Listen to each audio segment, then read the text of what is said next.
Welcome to Pindar Poetry. We hope you learned something new.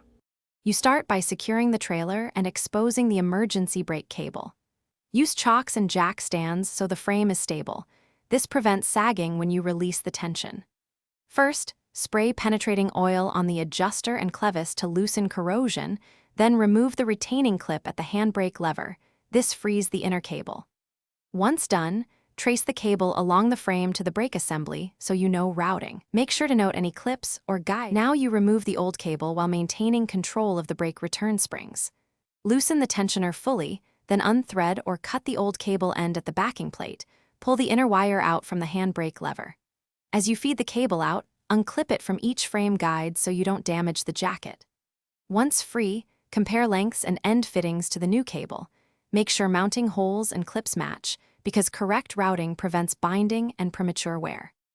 You install the new cable by feeding it the same way the old one came out, so routing is identical and the sleeve seats in each guide.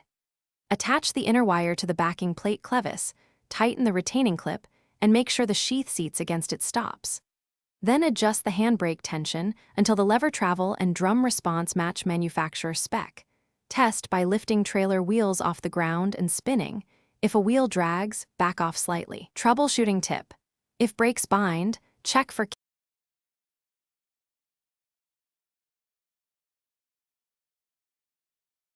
Thanks for watching. Consider subscribing if we helped you.